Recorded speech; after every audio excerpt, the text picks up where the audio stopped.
اور جنت ان کے لیے واجب ہونا یہ قطعی دلائل سے ثابت ہے. اگر انبیاء کرام کے لیے نہیں ہے تو پھر ان کے متابعین کے لیے کہاں سے ہوگی؟ اور اگر کوئی آدمی ایسا کرتا ہے تو ایسے برے کی برائی بیان کرنا یہ لازم ہے، اور اس کو اس برائی سے منع کرنا، روکنا، یہ ساری چیزیں. اگر وہ گناہ کرتا ہے تو اس گناہ کے ارتکاب پر اسے سزا دینا، حدود کا اس پر جاری کرنا. اگر یہ ساری چیزیں ایسی ہوں تو انبیاء کرام معاذ اللہ ان پر بھی یہ ساری چیزیں جاری ہوں گی، تو انہیں اذیت دینا. تو قرآن کریم فرماتا ہے جو رسولوں کو اذیت دیتا ہے یا اللہ کو اذیت دیتا ہے، پارہ 22 میں آتا ہے، تو رب تعالیٰ فرماتا ہے ہم نے اس کے لیے دردناک عذاب تیار کر رکھا ہے. یہ طرح بے شمار آیات ہیں جن سے یہ ثابت ہوتا ہے کہ انبیاء کرام کو معصوم عن الخطا ماننا یہ واجب ہے، ضروری ہے، وگرنہ ہمارے سارے دین کی عمارت منہدم ہو جائے گی. اسی طرح فرشتوں کے متعلق ہے. ایک دوسری بات یہ کہ قرآن کریم نے سارے انبیاء کرام کے متعلق مطلقاً ارشاد فرمایا، پارہ 7 میں آتا ہے سورہ نام میں، کہ کلن ہدینا. بہت سارے انبیاء کرام کا ذکر فرمانے کے بعد فرمایا کلن ہدینا، ہم نے سب کو ہدایت عطا فرما دی ہے. وَكُلًّا جَعَلْنَا صَالِحِينَ، ہم نے سب کو صالحین بنا دیا، نیکوکار بنا دیا. انبیاء کرام کے متعلق رب تعالی نے مطلقاً بیان فرمایا. اور انبیاء کرام یہ فرشتوں سے افضل ہیں. انبیاء کرام فرشتوں سے افضل ہیں. فرشتے بھی معصوم عن الخطا ہیں. قرآن کریم کی اسی طرح بے شمار آیات ان کی عصمت پر دلالت کرتی ہیں. جس طرح کہ پارہ 28 میں ہے کہ رب تعالی ارشاد فرماتے ہیں لا یعصون اللہ ما امرہم ویفعلون ما یؤمرون. وہ رب تعالی کے جتنے انہیں امر ملتے ہیں، حکم ملتے ہیں، وہ اس میں کوئی معصیت اور گناہ نہیں کرتے. جو کچھ انہیں حکم دیا جاتا ہے وہ اسی کے مطابق عمل کرتے ہیں. یعنی رب تعالیٰ کے فرشتے رب تعالیٰ کی نافرمانی نہیں کرتے. اس کے علاوہ اور بھی آیات ہیں. لیکن انبیاء کرام فرشتوں سے افضل ہیں. انبیاء کرام فرشتوں سے افضل ہیں. جس طرح کہ قرآن کریم میں آتا ہے پارہ 3 میں سورہ آل عمران میں ان اللہ اصطفیٰ آدم و نوح وآل ابراہیم وآل عمران علی العالمین، کہ اللہ تعالیٰ نے آدم علیہ السلام کو، ابراہیم کو اور نوح کو تمام جہانوں پر، یعنی یہاں پر صرف ان 3 انبیاء کرام کے آدم نوح، تو بقیہ دوسری جگہوں پر دیگر انبیاء کرام کا بھی ہے. اللہ تعالیٰ نے ان انبیاء کرام کو تمام جہانوں پر افضل و اعلیٰ بنا لیا یا چن لیا، استفاء یعنی درجہ استفاء عطا فرما دیا. تو اس العالمین میں فرشتے بھی داخل ہیں. انبیاء کرام فرشتوں سے افضل و اعلیٰ. اور غیر نبی جس میں صحابہ بھی آتے ہیں، اولیاء بھی آتے ہیں، اغیاث بھی آتے ہیں، اقطاب بھی آتے ہیں، نیکوکار بھی آتے ہیں، حاجی بھی آتے ہیں، مجاہد بھی آتے ہیں، ریاضت کرنے والے بھی آتے ہیں، وغیرہ وغیرہ. ان سارے مقامات کا اگر انبیاء کرام کے ساتھ کمپیئر کیا جائے تو حضرت دادا صاحب رحمۃ اللہ علیہ اس میں بڑا خوبصورت جملہ مجھے تو حقیقت ہے اسے بڑا لطف آیا. وہ فرماتے ہیں کہ تمام غیر انبیاء کرام اس میں سارے کے سارے اولیاء، غیاث، اقطاب، ان کے سارے مرتبے، سارے کشف و کرامات، ان پر اللہ تعالیٰ کی ساری عطائیں، ساری تجلیات، جو کچھ بھی ان کے لیے ہے وہ ساری کے ساری جمع کر لی جائیں تو کسی ایک نبی کے ایک سانس کے برابر بھی نہیں ہو سکتے. اتنا بلند و بالا مقام ہے انبیاء کرام کا. تو انبیاء کرام کو رب تعالیٰ دنیا میں ماڈل بنا کر بھیجتا ہے. نمونہ ہوتے ہیں انبیاء کرام. انبیاء کرام میں نقص نہیں ہوتا. اگر نقص ہوتا نا تو پھر لوگ اللہ تعالیٰ کے اس ماڈل میں نقص نکالتے، کہتے کہ یہ اللہ تعالیٰ کا کیسا ماڈل ہے جس میں اتنی خامیاں. اس لیے رب تعالیٰ جب کسی کو نبی بناتا ہے تو پھر ہر قسم کے ظاہری اور باطنی عیبوں سے اور نقصوں سے اسے پاک بنا کر اپنا نبی بناتا ہے. اور جب اسے نبوت عطا کی تو نبوت کے ساتھ اس کے سارے خاصے بھی اسے عطا فرما دیے. اور شرح مواقف میں میر سید سند شریف نے یہ عبارت نقل فرمائی، حنفی ہیں رحمۃ اللہ علیہ. وہ فرماتے ہیں کہ والمختار عندنا ان الانبیاء فی زمان نبوتہم معصومین عن الکبائر مطلقاً وعن الصغائر عمداً، کہ اہل سنت و جماعت کا عقیدہ یہ ہے کہ انبیاء کرام زمانہ نبوت میں یعنی اعلان نبوت کے بعد بڑے گناہوں سے یعنی کبیرہ سے مطلقاً یعنی ہر کبیرہ سے معصوم ہوتے ہیں، اور صغیرہ چھوٹے گناہ جان بوجھ کر نہیں کرتے ہیں. عمدن یا ساون ہو جائے تو اس کا ایک علیحدہ معاملہ ہے، جان بوجھ کر وہ بھی نہیں کرتے ہیں. اور گناہ ہوتا کیا ہے؟ جان بوجھ کر کسی حرام یا مکروہ تحریمی کا ارتکاب یا فرض یا واجب کے ترک کو گناہ کہتے ہیں.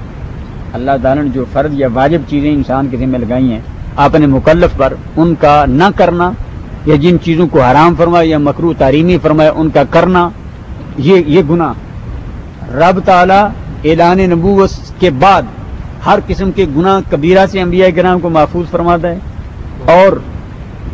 اور گناہ صغیرہ سے عمدن وہ معصوم ہوتے ہیں۔ اب معصوم اور محفوظ میں تھوڑا سا فرق ہے کہ انبیاء کرام معصوم ہوتے ہیں اور غیر انبیاء محفوظ ہوتے ہیں۔ مثلا صحابہ کرام ہیں یا اولیاء کرام، دیگر اولیاء کرام، بعض صحابہ کرام سے کئی سارے گناہوں کا صدور بھی ہوا، حضور علیہ الصلوۃ والسلام نے ان پر حدیں بھی جاری فرمائیں۔ اس کا مطلب یہ کہ انبیاء کرام کا گناہوں سے بچتے رہنا یا ان کے اندر وہ ملکہ، یہ قطعی دلائل سے ثابت ہے اور اس پر ایمان رکھنا واجب ہے۔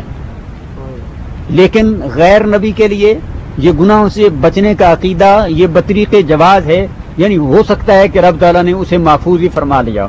اس کو حضرت دادا صاحب رحمۃ اللہ علیہ نے کشف المحجوب شریف میں بیان فرمایا۔ حضرت امام حسن مجتبی رضی اللہ تعالیٰ عنہ کے ایک خط کے حوالے سے جو انہوں نے حضرت حسن بصری رحمۃ اللہ علیہ کے خط کے جواب میں لکھا، وہ اس کا خلاصہ یوں ہے، یعنی کلوز کرتا ہوں پھر اس کے بعد آگے موضوع کو لے جانا ہے۔ خلاصہ یہ کہ رب تعالیٰ جب کسی اپنے بندے پر کرم فرماتا ہے تو اس کو گناہ پر اختیار کے باوجود گناہ کے اسباب اس سے سلب فرما لیتا، یعنی اسے گناہ کرنے نہیں دیتا۔ مثلا آپ کو معلوم ہے کہ ہر گناہ، بلکہ دنیا کی ہر حرکت، ہر پتے کا ہلنا رب تعالیٰ کے اذن پر موقوف ہے۔ اگر رب تعالیٰ کی مشیت اور اذن نہ ہو تو کوئی آدمی کچھ بھی نہیں کر سکتا، بلکہ کوئی مخلوق بھی کچھ نہیں کر سکتی۔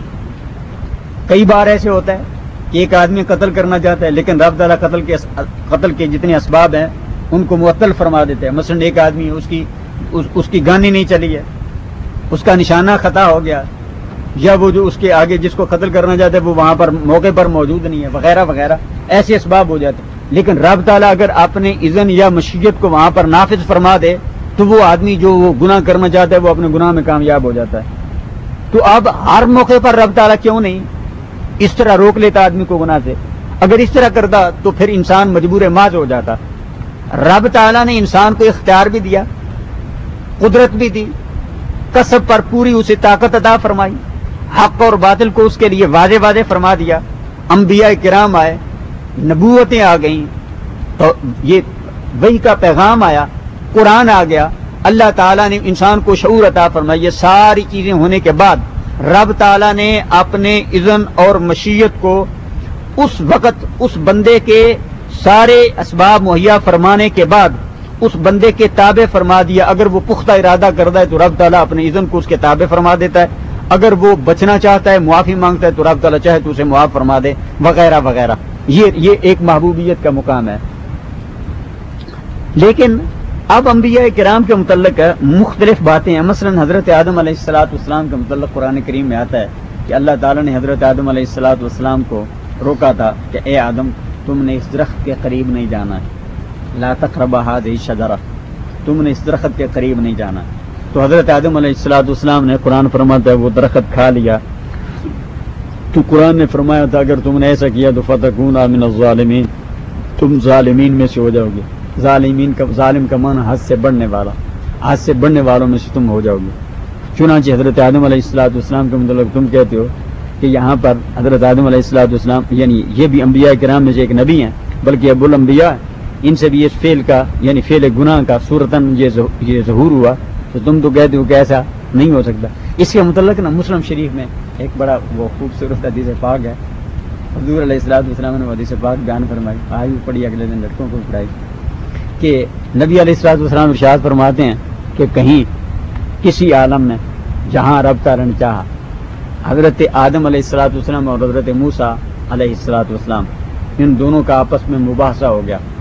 حضرت موسیٰ علیہ السلام حضرت آدم علیہ السلام سے فرماتے ہیں اے ابو الانبیاء، اے آدم علیہ السلام، آپ کو رب تعالیٰ نے اپنے دست قدرت سے بنایا، آپ کو رب تعالیٰ نے جنت میں سکونت عطا فرمائی، آپ کو ناز و نام سے رکھا، فرشتوں کا مسجود بنایا، اتنی بڑی تم پر نوازشیں فرمائی، لیکن صرف ایک درخت سے منع فرما دیا تھا، تو تم نے اس درخت کو کھا کر اتنا بڑا ہم پر تم نے زیادتی کی کہ ہم سب کو جنت سے تم نے نکالا. حضرت آدم علیہ الصلوۃ والسلام سے حضرت موسیٰ علیہ الصلوۃ والسلام نے کسی عالم میں جہاں رب نے چاہا ان سے یہ سوال کیا. حضرت آدم علیہ الصلوۃ والسلام نے سوال کا جواب یہ ارشاد فرمایا کہ اے موسیٰ علیہ الصلوۃ والسلام، رب تعالی نے تمہیں تورات عطا فرمائی، اور تورات میں کیا لکھا ہے کہ رب تعالیٰ نے میری تخلیق سے 50,000 سال پہلے یہ تقدیر میں لکھ دیا تھا کہ حضرت آدم علیہ الصلوۃ والسلام اس فعل کا ارتکاب کریں گے، لہذا اے آدم اے موسیٰ اس میں میرا کیا گناہ ہے؟ یہ تو تقدیر، لیکن ہم میں سے کوئی آدمی یہ بہانہ نہیں بنا سکتا، اس لیے کہ حضرت آدم علیہ الصلوۃ والسلام جب تک اس دنیا میں رہے انہوں نے کبھی تقدیر کو سامنے رکھ کے ایسا نہیں کیا کہ یا اللہ تو نے ایسا کیا ہے، اس میں میرا کیا قصور ہے، بلکہ وہ اس دنیا میں رہے تو یہی کہتے رہے ربنا ظلمنا انفسنا، یا اللہ ہم سے غلطی ہو گئی. لیکن جب اس دنیا سے چلے گئے تو حضرت موسیٰ علیہ الصلوۃ والسلام کو اس حکمت الہیہ سے آگاہ کرنے کے لیے آپ نے وہ والی غرض بیان فرما دی. اب رب تعالیٰ نے حضرت موسیٰ علیہ حضرت آدم علیہ الصلوۃ والسلام کے متعلق یہ جو بیان فرمایا کہ آدم علیہ الصلوۃ والسلام نے وہ درخت کھایا یا درخت کا پھل کھایا، بظاہر ہمیں یہ پتہ چلتا ہے کہ اس میں حضرت آدم علیہ الصلوۃ والسلام نے رب تعالیٰ کی معصیت کی ہے، گناہ کی ہے، جس کو قرآن کریم نے ایک مقام پر یہ اس طرح کر کے بیان بھی فرمایا فعصى آدم ربہ فغوى. حضرت آدم علیہ الصلوۃ والسلام نے اپنے رب کی معصیت کی یا گناہ کیا اور وہ راہ راست سے ہٹ گئے، یعنی ان پر غوایت طاری ہوگی وغیرہ. اب اس کے متعلق کہ حضرت آدم علیہ الصلوۃ والسلام نے جان بوجھ کر ایسا کیا تھا یا خطاً یا سہواً یا نسیاناً بھول کر ان سے ایسا ہو گیا. اگر تو جان بوجھ کر ایسا کرتے ہیں تو پھر تو واقعتاً وہ گناہ کے زمرے میں آتا ہے، لیکن اگر بھول کر ایسے ہو جاتا ہے تو پھر آپ کو پتہ ہے بھول کر اگر آدمی روزے کی حالت میں کچھ کھا پی لے تو وہ گناہ نہیں ہے بلکہ اللہ تعالیٰ کی طرف سے وہ عطا ہوتی ہے.